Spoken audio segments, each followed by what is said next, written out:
Chicos, el tema de hoy es parálisis braquial obstétrica. Era el tema que habíamos visto con anterioridad en el que venía tortícolis congénita muscular, pues este es el apartado. El chiste es no meternos o saber interpretar que la parálisis braquial obstétrica es un derivado de la parálisis del plexo braquial. Entonces, eh, si tienen alguna duda, no duden en llamarme o mandarme un mensaje. Entonces, como introducción, podemos decir que la parálisis braquial obstétrica es una lesión traumática dentro del plexo braquial. Presenta ciertas particularidades. Esta se produce en el momento del nacimiento y tiene mayores posibilidades de recuperación y posee mejor pronóstico que las lesiones en los adultos. Esta es la diferencia que debemos de entender entre una lesión en el plexo braquial obstétrico en un niño y una lesión de plexo braquial en un adulto. Entonces podemos decir que durante mucho tiempo el tratamiento de los niños con una parálisis braquial obstétrica se limitó a la corrección de las deformidades secundarias, más sin embargo, con el inicio precoz del tratamiento kinésico y el adecuado posicionamiento y la colaboración de los padres han permitido la reeducación temprana de estas lesiones con estos niños en particular y tiene muy buenos resultados. Tenemos tres. Dos de estas yo ya se las había mencionado a lo largo de la carrera. Es la Smiley, Duchenne y Herb. La Duchenne es una tracción del miembro superior y la de Herb es una tracción o una compresión de C5 y C6. Entonces, para tener una referencia, nos vamos a basar sobre una introducción anatómica del plexo braquial. No me voy a meter tanto porque no corresponde al tipo de lesión que vamos a ver. Como ya saben, la lesión del plexo braquial y la parálisis braquial obstétrica no son las mismas. Una es en niños y otra es en adultos. Entonces, en la introducción anatómica se los voy a explicar con esta imagen.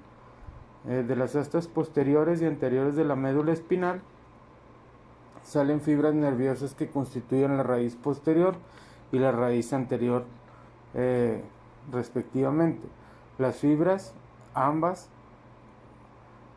se unen en el agujero de conjunción, como lo podemos ver aquí. Este es el agujero de conjunción y forman una raíz única, que es el nervio raquídeo o el nervio espinal, e incluyen fibras sensitivas y motoras, la rama posterior sensitiva y la rama anterior, que es mixta, que es anterior. Entonces, en la rama posterior sensitiva inerva los músculos paravertebrales y la anterior o lo mixta será la rama que constituye al plexo braquial. Entonces sería esta. Para tener mayor referencia, chicos, antes de dicha división, antes de que se partan en dos, sale una rama recurrente del nervio raquídeo, que es el nervio de Luschka, este que tenemos aquí. Entonces, el ramo posterior sensitivo en C2 tiene nombre propio, el nervio occipital mayor o de Arnold, que inerva la musculatura nucal y parte posterior del cuero cabelludo. Los ramos ventrales de los nervios cervicales de C5, C6, C7 y C8 y el torácico de D1 van a constituir los troncos primarios del plexo braquial, que son tres: el tronco superior, medio e inferior. El superior está originado por C5 y C6, el tronco medio por C7 y el inferior por C8 y T1. Espero vayan siguiéndome, chicos. Entonces, los troncos secundarios, según su posición a la arteria axilar, se denominan cordón lateral, posterior o medial.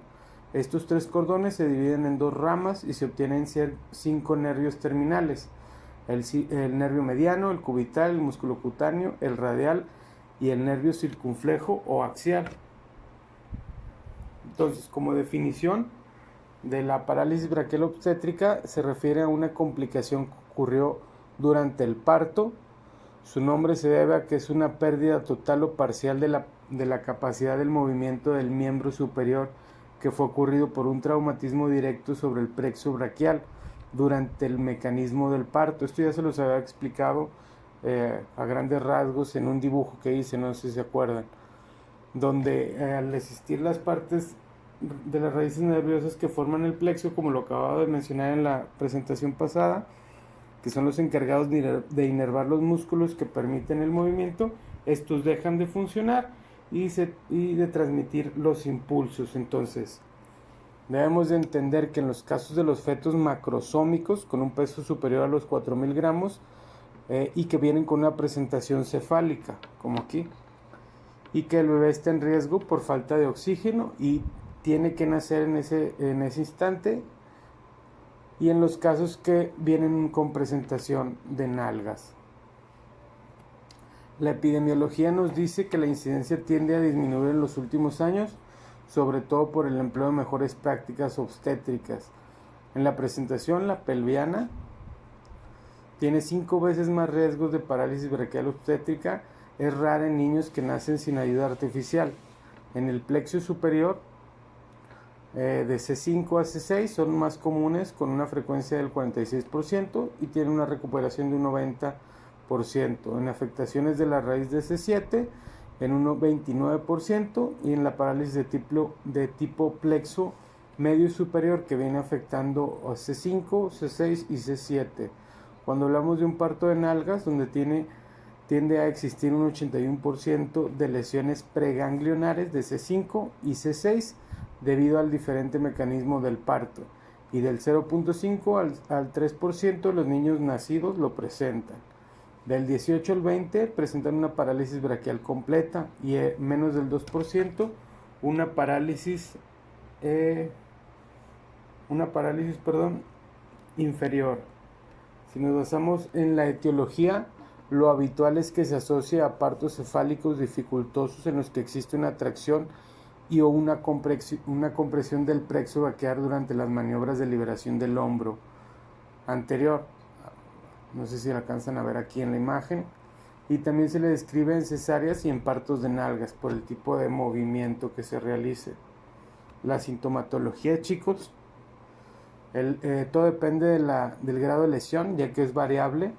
El rango que va desde la parálisis intrascendente, que solo dura unos pocos días, hasta aquellas que causan una incapacidad permanente, y por otra parte desde la afección de una sola raíz hasta la lesión de la totalidad del plexo braquial.